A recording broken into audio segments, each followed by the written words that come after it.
প্রিয় শিক্ষার্থী বন্ধুরা, আশা করি সকলে ভালো আছো। আজকে আমি তোমাদের নবম দশম শ্রেণীর পদার্থবিজ্ঞান নিয়ে আলোচনা করব। তোমরা যারা ধারাবাহিকভাবে আমার ক্লাসগুলো দেখেছো তারা নিশ্চয়ই জানো আমরা বল অধ্যায় নিয়ে আলোচনা করছিলাম। তো এই অধ্যায়ের শুরুতেই আমরা প্রথমে একটি লেকচার সম্পূর্ণ করেছি, যেখানে বল কি, বিভিন্ন প্রকার বল নিয়ে আলোচনা করেছিলাম। আজকে আমরা মৌলিক বল নিয়ে আলোচনা করব। তো আমরা জানি মৌলিক বল কয়টি, দেখো চারটি।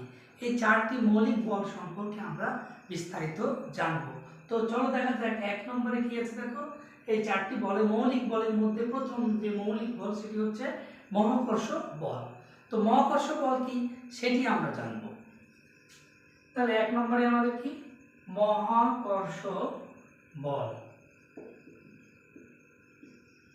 মহাকর্ষ বল কি, দেখো এই মহাবিশ্বের প্রতিটি বস্তুকণা একে অপরকে আকর্ষণ করে। এই আকর্ষণ বলকেই আমরা কি বলবো, মহাকর্ষ বল। কি বলা হচ্ছে, দেখো মহাবিশ্বের প্রত্যেকটি বস্তুকণা কি করে, একে অপরকে আকর্ষণ করে। এই আকর্ষণ বলকেই বলা হয় মহাকর্ষ বল। চন্দ্র, সূর্য, গ্রহ, নক্ষত্র সকলেই একে অপরকে কি করে, আকর্ষণ করে। আর এই আকর্ষণ বলকেই আমরা কি বলবো, মহাকর্ষ বল বলবো। তো মহাকর্ষ বলের আমরা একটি সূত্রের মাধ্যমে এই আকর্ষণ বলটা নির্ণয় করতে পারি। তো চলো দেখা যাক সূত্রটি কি। মনে করো মহাবিশ্বের একটি বস্তু m1, যার ভর হচ্ছে m1, এবং অপর একটি বস্তু হচ্ছে m2।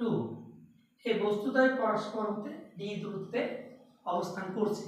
তাহলে এই দুইটি বস্তুর মধ্যে আকর্ষণ বল কত হবে সেটি আমরা একটি সূত্রের মাধ্যমে নির্ণয় করতে পারি। সেই সূত্রটি হচ্ছে, বলা হয়েছে যে এই বস্তুকণাদ্বয়ের যে আকর্ষণ বল, সেই আকর্ষণ বল হবে বস্তুদ্বয়ের ভরের গুণফলের সমানুপাতিক। কি বলা হয়েছে, বস্তুদ্বয়ের এই যে মহাকর্ষ বল F হবে বস্তুদ্বয়ের ভরের গুণফল, তাহলে ভর m1 এবং m2 এর গুণফলের সমানুপাতিক।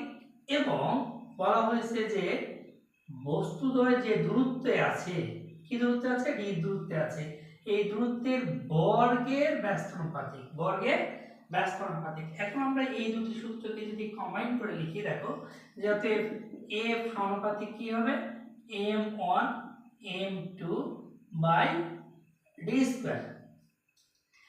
এখানে কি হলো, দেখো যে ভরদ্বয় গুণফল এবং দূরত্বের বর্গের ব্যস্তানুপাতিক। এখন আমরা এই সমানুপাতিক চিহ্নটি যদি উঠিয়ে দিতে চাই, তাহলে কি করতে হবে, একটি সমান চিহ্ন দিতে হবে এবং একটি ধ্রুবক এখানে আসবে। সেই ধ্রুবকটির নাম হচ্ছে মহাকর্ষীয় ধ্রুবক g, ক্যাপিটাল G। এখানে আমরা ইউজ করব m1 m2 ভাগ d স্কয়ার। এই তো হলো আমাদের মহাকর্ষ বল নির্ণয়ের সূত্র। এখান থেকে আমাদের g এর একটি ফিক্স মান আছে, এটিকে আমরা কি বলি, মহাকর্ষীয় ধ্রুবক। মহাকর্ষীয় ধ্রুবক, মহাকর্ষীয় ধ্রুবক g এর মান 6.673 into 10 inverse 11 Newton metre square per kg inverse 2। এটি হচ্ছে মহাকর্ষ ধ্রুবক g এর আমাদের একটা ফিক্সড মান। এবং m1 এবং m2 অর্থাৎ এই বস্তুদ্বয়ের দুটি ভর আমরা জানি এবং এই বস্তু দুটি কত দূরত্ব আছে সেটি যদি জানা থাকে, তাহলে কিন্তু আমরা এই বস্তুদ্বয়ের মধ্যে যে মহাকর্ষ বল সেই বলের মান আমরা নির্ণয় করতে পারবো। তো এখন এই মহাকর্ষ বল নির্ণয়ের সূত্র জানলাম, এই মহাকর্ষ বলের সম্পর্কে আরেকটু বিস্তারিত জানবো।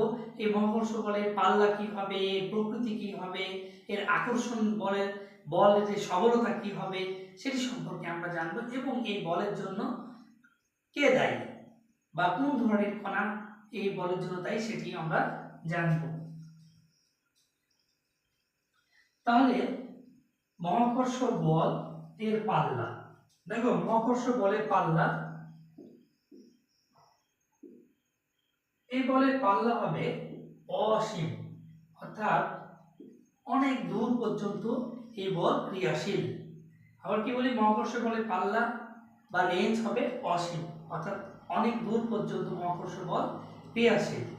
এবং এই বলের প্রকৃতি কি হবে, এই বলের প্রকৃতি হবে আকর্ষণ ধর্মী। কি ধর্মী হবে, আকর্ষণ ধর্মী।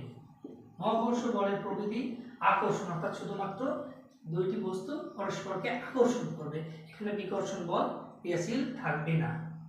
এরপরে এই বলের সবলতা বা শক্তি কত গুণ শক্তিশালী সেটি বোঝার জন্য দেখো যে আমাদের যে মৌলিক বল চারটি, এই চারটি বলের মধ্যে এই মহাকর্ষ বলটাকে আমরা একক হিসাবে ধরে নিয়ে অন্যান্য বলগুলোকে আমরা তুলনা করতে পারি, অর্থাৎ এটি থেকে অন্য বলগুলো কতটুকু শক্তিশালী সেটি আমরা বুঝতে পারি। তো এটাকে আমরা মহাকর্ষ বলের সবলতাকে আমরা এক গুণ হিসাবে ধরে নিলাম এক। এবং এই বলের মানে এই মহাকর্ষ যে বল, সেই বলের জন্য এক ধরনের কণা দায়ী, সেই কণাটির নাম হচ্ছে গ্র্যাভিটন কণা। তাহলে এই মহাকর্ষ বলের জন্য কণা দায়ী হচ্ছে যে গ্র্যাভিটন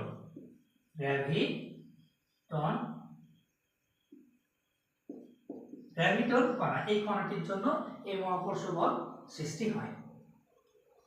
এরপরে আমরা জানব তড়িৎ চুম্বক বল সম্পর্কে।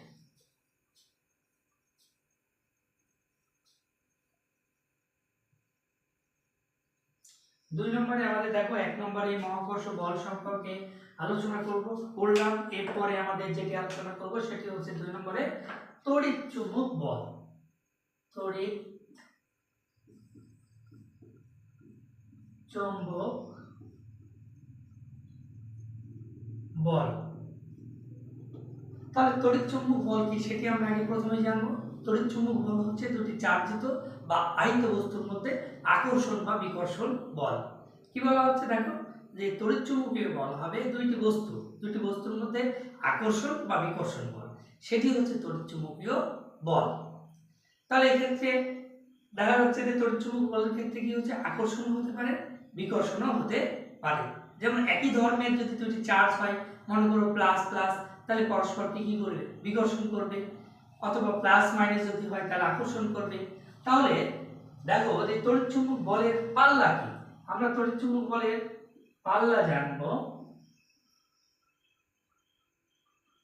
তড়িৎ চুম্বক বলের পাল্লা হচ্ছে অসীম, অর্থাৎ এই বলটিও অনেক দূর পর্যন্ত ক্রিয়াশীল। এই বলের প্রকৃতি, এই বলের কি জানবো আমরা, প্রকৃতি। এই বলের প্রকৃতি হচ্ছে যে আকর্ষণ বা বিকর্ষণ, অর্থাৎ দুইটাই হয়, আকর্ষণ বা বিকর্ষণ ধর্মী। আকর্ষণ বা বিকর্ষণ ধর্মী। এটা দেখো এটা কি যে আকর্ষণ বা বিকর্ষণ ধর্মী, যে আমি বললাম যে এটা দুটি বস্তুকে আকর্ষণ করতে পারে, বিকর্ষণ করতে পারে। যেমন যেহেতু আহিত বস্তু বা চার্জিত বস্তুর মধ্যে এটি ক্রিয়াশীল, তাহলে একটি মনে করো প্লাস আর একটি প্লাস বস্তু, দুইটি বস্তু পরস্পরকে কি করবে, এই পরস্পরকে বিকর্ষণ করবে।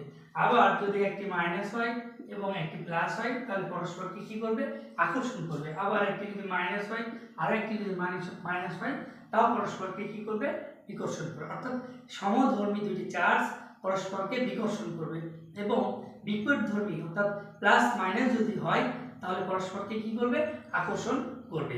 এগুলো তড়িৎ বলের প্রকৃতি।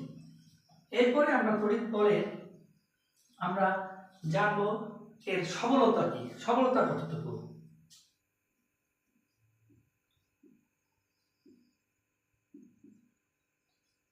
এটি তড়িৎ বলের সবলতা হচ্ছে মহাকর্ষীয় যে বল ছিল সেই বল থেকে প্রায় 10⁻36 গুণ, এত গুণ শক্তিশালী। অর্থাৎ মহাকর্ষ বল থেকে কিন্তু তড়িৎ চুম্বক বল অনেক বেশি বেশি শক্তিশালী, এবং সেটি কত, 10⁻36 এত গুণ শক্তিশালী ওখানে মহাকর্ষ বল থেকে।